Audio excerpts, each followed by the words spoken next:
దక్షిణ భారతదేశంలో 6 ప్రసిద్ధమైన శ్రీ సుబ్రహ్మణ్యేశ్వర స్వామి క్షేత్రాలు ఉన్నాయి.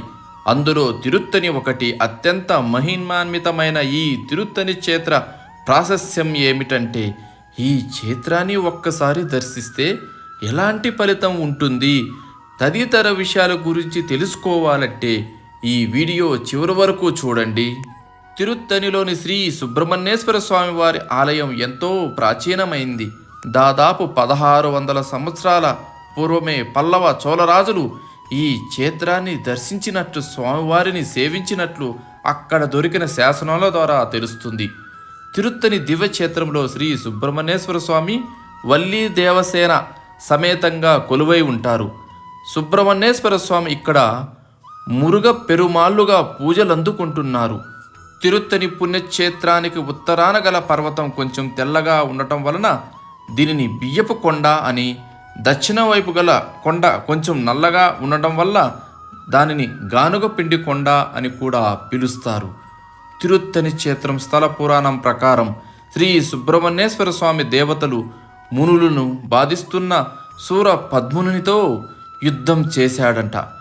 వల్లీదేవిని వివాహం చేసుకోవడానికి బోయకుల రాజులతో జరిగిన చిన్న యుద్ధం ముగిసిన అనంతరం శాంతించి ఇక్కడ ఈ క్షేత్రంలో కొలువయ్యాడని తెలుస్తుంది. స్వామి ఇక్కడ శాంతించి కొలువయ్యాడు కాబట్టి ఈ క్షేత్రానికి తనిగై లేదా శాంతిపురి అనే పేరొచ్చింది. అలాగే తనిగా అంటే ద్రవిడ భాషలో క్షమించడం లేదా ఓదార్చడం అని అర్థం. ఇక్కడ స్వామి భక్తుల తప్పులను, పాపాలను మన్నించి కటాచిస్తాడు కనుక ఈ క్షేత్రానికి తిరుత్తని పేరు వచ్చిందని స్థల పురాణం ద్వారా మనకు తెలుస్తుంది. తిరుత్తని క్షేత్రంలో స్వామి ఆలయం చేరుకోవడానికి మొత్తం 365 మెట్లున్నాయి. ఈ మెట్లను సంవత్సరంలోని 365 రోజులకు ప్రతీకలుగా చెబుతారు. అందుకే ఇక్కడ మెట్లకు పసుపు కుంకుమ రాయడం, కర్పూరం వెలిగించడం చేయడం వల్ల సంవత్సరమంతా స్వామిని సేవించుకున్న పుణ్యం లభిస్తుందని అంటారు. సుబ్రహ్మణ్యేశ్వర స్వామి ఇక్కడ తన తండ్రి అయిన పరమేశ్వరుని పూజించి తలచి తిరుత్తని కొండపై తన నివాసానికి ఈశాన్య భాగాన శివలింగాన్ని ప్రతిష్ఠించి శివుని సేవించాడంట. అప్పుడు కుమారస్వామి పితృభక్తికి మెచ్చిన పరమశివుడు కుమారస్వామి జ్ఞానశక్తి అనే ఈటెను అనుగ్రహించాడట. అప్పటి నుంచి ఈ స్వామికి జ్ఞానశక్తిధరుడు అని పేరొచ్చిందని శాస్త్రవచనం. తిరుత్తనిలో కుమారస్వామి స్థాపించిన లింగానికి కుమారేశ్వరుడనే పేరొచ్చింది. అంతేకాదు, కుమారస్వామి శివుని అభిషేకం కోసం సృష్టించిన తీర్థమే కుమార తీర్థము. దీనిని శరవణ తీర్థమని కూడా పిలుస్తారు. త్రేతా యుగంలో శ్రీరామచంద్ర ప్రభువు రావణ సంహారం చేసిన తర్వాత రామేశ్వరంలో ఈశ్వరుడిని సేవించి అనంతరం రామేశ్వరుని ఆనతి మేరకు ఈ తిరుత్తని క్షేత్రాన్ని దర్శించాడంట. ఆ తర్వాతనే శ్రీరామచంద్రునికి పరిపూర్ణమైన మనశ్శాంతి కలిగిందని శాస్త్రవచనం. ద్వాపర యుగంలో పాండవ మధ్యముడైన అర్జునుడు దక్షిణ దేశ తీర్థయాత్రలు చేస్తూ తిరుత్తనికి వచ్చి ఇక్కడ స్వామివారిని కొలిచాడట. తిరుత్తని క్షేత్రంలో ప్రతిరోజు స్వామివారికి వైభవంగా పూజలు జరుగుతాయి. ఆంధ్ర, తమిళనాడు సరిహద్దులో ఉన్న ఈ క్షేత్రాన్ని దర్శించి తరించడానికి దేశ విదేశాల నుంచి భక్తులు తరలివస్తారు. ఈ క్షేత్రంలో ఉత్సవమూర్తులుగా ఉన్న వల్లీ దేవసేన సుబ్రహ్మణ్యులకు పైన ఉండే విమానం వంటి ఛత్రము రుద్రాక్షలతో చేసినది. ఇది చూడడానికి చాలా సుందరంగా ఉంటుంది.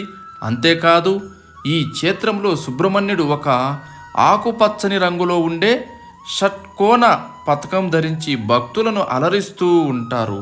అలాగే ఇక్కడ స్వామివారి అలంకారంలో విశేషంగా బంగారు బిల్వ పత్రములతో చేసిన మాలను కూడా వినియోగిస్తారు. తిరుత్తని క్షేత్రంలో కుమారస్వామిని చూడటానికి 2 కళ్ళు సరిపోవు. ప్రతి సంవత్సరం సుబ్రహ్మణ్య షష్ఠి రోజున ఇక్కడ కావడి ఉత్సవం మహావైభవంగా జరుగుతుంది. ఈ ఉత్సవంలో భక్తులు అధిక సంఖ్యలో పాల్గొంటారు. కావడి ఉత్సవంలో పాల్గొంటే సంతానం లేని వారికి తప్పకుండా సంతానం కలుగుతుందని శాస్త్రవచనం. ఈ ఆలయంలో స్వామికి ఉపయోగించే చందనం ఎంతో విశిష్టమైంది. చందనాన్ని దేవేంద్రుడే స్వయంగా కానుగ్గా ఇచ్చినట్టు పురాణాలు వెల్లడిస్తున్నాయి. ఈ గంధాన్ని నుదుటిపై ధరించకుండా నీటిలో కలిపి సేవిస్తే అన్ని రోగాలు నయమవుతాయని భక్తుల విశ్వాసం. తిరుత్తణిలో స్వామి ప్రసాదంగా ఇచ్చే విభూది ప్రతిరోజు నుదుటిన ధరిస్తే అష్టైశ్వర్యాలు లభిస్తాయని భక్తుల విశ్వాసం. అలాగే తిరుత్తణి ఆలయంలో భైరవుడు 4 శునకాలతో కలిసి ఉండటం 4 వేదాల పరిరక్షణకే అని శాస్త్రవచనం. భైరవుడి పీఠం ముందు 3 శునకాలు, వెనుక భాగంలో మరో శునకం ఉంటాయి. విద్యార్థులు ఇక్కడ ప్రార్థన చేస్తే చదువులో ఉన్నత శిఖరాలు అధిరోహిస్తారనేది నమ్మకం. ఇన్ని గొప్ప విశేషాలున్న ఈ తిరుత్తణి ఆలయాన్ని మనమందరం దర్శిద్దాం, తరిద్దాం. తిరుత్తణి క్షేత్రాన్ని దర్శించి పోగొట్టుకున్నవి పొందిన బ్రహ్మ, విష్ణు, ఇంద్రాద్రి దేవతలు శ్రీ మహావిష్ణువు తిరుత్తణి క్షేత్రంలో సుబ్రహ్మణ్యుడు పూజ చేసి తారకాసురుడి వలన పోగొట్టుకున్న శంకు చక్రాలు తిరిగి పొందారు. కాబట్టి ఈ క్షేత్రాన్ని దర్శిస్తే పోగొట్టుకున్నవి తిరిగి పొందుతారని ఓ విశ్వాసం. మరో ముఖ్య విశేషమేమిటంటే ఒకానొక సమయంలో చతుర్ముఖ బ్రహ్మ ప్రణవ అర్థమును చెప్పలేకపోవడం వలన ఆయనను కుమారస్వామి బంధిస్తాడు. దీంతో సృష్టి చేసే సామర్థ్యం కోల్పోతారు. ఇక్కడ తిరుత్తణిలో ఉన్న బ్రహ్మ తీర్థములో కార్తికేయుని పూజించిన తర్వాత ఆయన తిరిగి శక్తి సామర్థ్యములను పొందారట. కాబట్టి ఈ తిరుత్తణి క్షేత్రానికి అంతటి ప్రాశస్త్యం.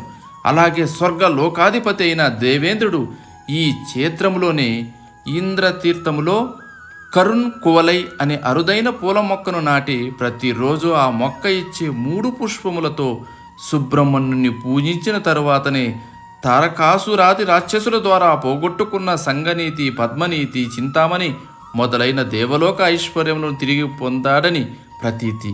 అందుకే అఖండ ఐశ్వర్యాలు కోరుకునేవారు, చేజారినవి తిరిగి పొందాలనుకునేవారు ఈ క్షేత్రాన్ని తప్పక దర్శించాలి.